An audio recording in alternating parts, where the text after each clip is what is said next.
Assalamualaikum warahmatullahi wabarakatuh. Waalaikumsalam warahmatullahi wabarakatuh. Di sini saya akan mempresentasikan yaitu media pembelajaran fisika berbasis video untuk anak generasi Z pada materi elastisitas. Teknologi yang berkembang sangat pesat di era globalisasi memberikan banyak pengaruh, terutama dalam bidang pendidikan. Hal ini berkaitan langsung dengan gaya peserta didik zaman sekarang. Peserta didik zaman sekarang termasuk dalam generasi Z atau sering juga disebut digital native. Menurut MCCD Rindel, menyebutkan bahwa anak generasi Z merupakan generasi global, sosial, visual, dan teknologi. Pendidik akan merasa sulit jika menerapkan metode belajar ceramah kepada generasi Z di dalam kelas. Pendidik dituntut untuk mampu membuat media pembelajaran yang kreatif, yang berusaha membangun kesenangan dan pengalaman baru bagi siswa. Video pembelajaran adalah salah satu media pembelajaran audiovisual yang sudah digunakan dalam proses pembelajaran baik secara formal maupun non-formal. Nugen dalam Smaldino dan kawan-kawan 2008 mengatakan banyak guru dalam pendidikan formal maupun non-formal telah menggunakan video untuk memperkenalkan sebuah topik, untuk menyajikan konten, untuk memberikan perbaikan, dan untuk membantu dalam pengayaan. Anak-anak generasi Z adalah anak-anak yang memiliki gaya belajar yang cenderung menggunakan format audio visual. Menurut MCC Rindel, 5,1 miliar orang per hari itu menggunakan mesin pencari Google untuk mencari informasi. Tetapi pada urutan kedua itu diduduki oleh YouTube.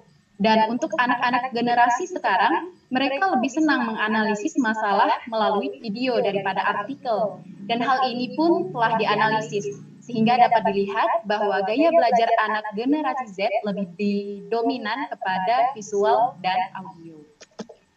Berdasarkan hasil observasi peneliti di SMA Negeri 1 Baradatu menunjukkan bahwa kebanyakan pendidik itu menggunakan media pembelajaran berupa buku LKS, Google Classroom, dan mengirimkan foto materi melalui WhatsApp Group selama pembelajaran daring berlangsung, dan penggunaan metode ceramah serta papan tulis saat pembelajaran sebelum daring. Untuk intensitas peserta didik setiap hari itu memegang handphone kurang lebih 7-9 jam dari hasil wawancara kepada 15 peserta didik. Intensitas peserta didik ketika membuka YouTube itu sering. Dan yang dibuka berupa konten movie, musik, anime, dan film kartun. Sejauh ini untuk media pembelajaran video itu belum berkembang dengan baik. Nah, dari uraian di atas, maka permasalahan yang dapat dirumuskan adalah bagaimana media pembelajaran fisika berbasis video untuk anak generasi Z. Berdasarkan rumusan di atas, juga dapat kita ketahui tujuan diadakannya penelitian ini yaitu untuk mengetahui media pembelajaran fisika berbasis video dapat digunakan pada anak generasi Z. Adapun sedikit kajian teori, yang pertama yaitu pembelajaran. Pembelajaran merupakan suatu kegiatan yang dilakukan untuk memperoleh pengetahuan, membentuk sikap, dan penguasaan kompetensi untuk siswa. Kemudian ada generasi Z. Generasi Z adalah anak-anak yang memiliki gaya belajar yang cenderung menggunakan format audio visual. Video pembelajaran. Video pembelajaran itu merupakan sebuah media audio visual yang sudah digunakan dalam membantu proses belajar pada pendidikan formal dan non-formal. Kelebihan menggunakan video dalam pembelajaran menurut Munadi 2013 yaitu mengatasi keterbatasan jarak dan waktu, mengembangkan pemikiran dan imajinasi peserta didik, mengenai gambaran yang lebih realistik, dan masih banyak lainnya. Kemudian elastisitas. Elastisitas dan hukum Hooke merupakan salah satu video pembelajaran merupakan sebuah media audiovisual yang sudah digunakan dalam membantu proses belajar pada pendidikan formal dan non-formal. Kelebihan menggunakan video dalam pembelajaran menurut Munadi 2013 yaitu mengatasi keterbatasan jarak dan waktu, mengembangkan pemikiran dan imajinasi peserta didik, dan memberikan gambar lebih realistik, dan masih banyak kelebihan lainnya. Kemudian elastisitas. Elastisitas dan hukum Hooke merupakan salah satu materi yang cukup sulit dan perlu dikuasai oleh siswa SMA, karena sangat berkaitan dan sering dijumpai dalam kehidupan sehari-hari. Namun masih banyak siswa yang mengalami kesulitan dan menguasai konsep elastisitas dan hukum Hooke, karena dalam penerapannya di kelas tidak dikaitkan dengan fenomena di kehidupan sehari-hari. Metode penelitian ini yaitu menggunakan studi kepustakaan. Metode studi kepustakaan yaitu pengambilan data dengan cara mengambil materi-materi yang berhubungan dengan judul karya ilmiah melalui jurnal dan e-book. Kata kunci yang digunakan yaitu elastisitas, generasi Z, media pembelajaran, dan video pembelajaran.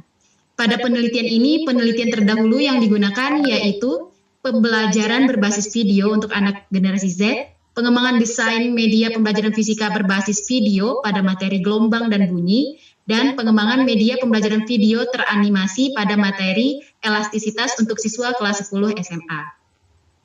Adapun hasil dan pembahasan penelitian ini, yaitu penelitian ini menghasilkan media pembelajaran berbasis video pada pokok bahasan elastisitas untuk peserta didik kelas 10 SMA. Penelitian terdahulu itu dia menggunakan metode Borg and Gall, di mana dalam 10 tahapan dia hanya memakai 7 tahapan saja. Yang pertama ada analisis kebutuhan, kedua perencanaan pembuatan rancangan produk, ketiga pengembangan bentuk produk awal, 4 evaluasi ahli, kemudian melakukan uji coba kelompok kecil, revisi produk, dan hasil jadi produk media pembelajaran. Adapun peneliti melakukan penelitian ini di SMA Negeri 1 Baradatu, di mana tahap awalnya yaitu analisis kebutuhan itu dilakukan dengan pengumpulan informasi di SMA Negeri 1 Baradatu menggunakan wawancara dengan salah satu siswa mengenai proses pembelajaran fisika. Pengamatan dan pengumpulan informasi ini bertujuan untuk mengetahui media apa saja yang digunakan dalam pembelajaran fisika dan sejauh mana media tersebut mampu membantu siswa dalam pembelajaran fisika. Kemudian tahap selanjutnya adalah merencanakan pembuatan rancangan produk. Setelah itu dilakukanlah pengembangan bentuk produk awal. Adapun contoh desain video media pembelajaran yang dibuat oleh peneliti terdahulu dapat dilihat di gambar ini, mulai dari tampilan selamat datang hingga bagian penutup. Adapun kesimpulan dari presentasi ini, dari pembahasan di atas dapat disimpulkan bahwa peneliti akan mengembangkan media pembelajaran fisika berbasis video berbantuan aplikasi Android di SMA Negeri 1 Baradatu sebagai alternatif media pembelajaran pada anak generasi Z. Dengan pertimbangan yang pertama, media pembelajaran berbasis video ini belum digunakan dalam proses pembelajaran di SMA Negeri 1 Baradatu. Yang kedua, media pembelajaran video ini memiliki banyak kelebihan. Pertama, peserta didik memiliki pengalaman yang beragam.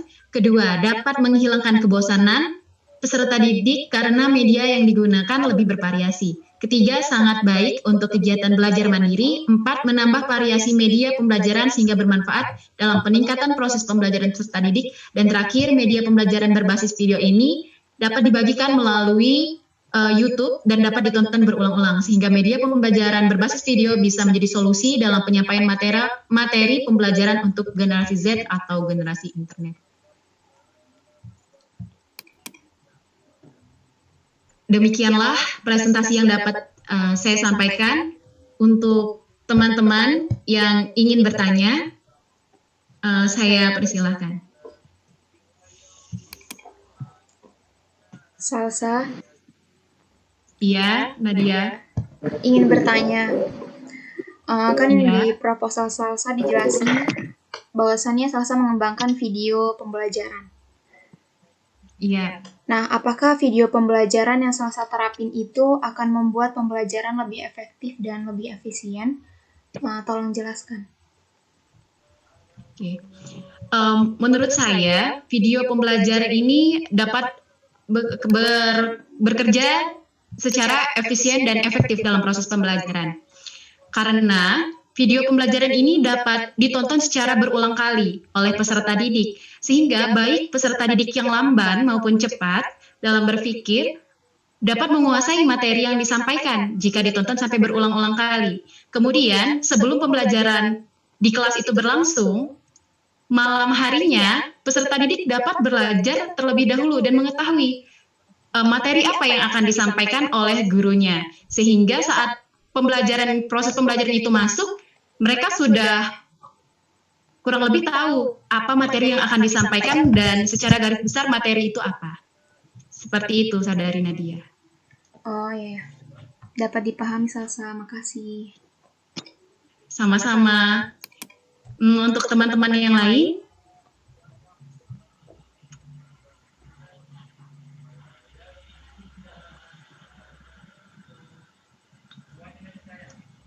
Salsa. Oke, terima kasih Okta. Ya. Untuk Saudari Rizky, oke. Oke, baiklah teman-teman semua. Demikianlah presentasi yang dapat saya sampaikan. Saya akhiri. Wabillahi taufiq wal hidayah. Wassalamualaikum warahmatullahi wabarakatuh. Waalaikumsalam warahmatullahi wabarakatuh.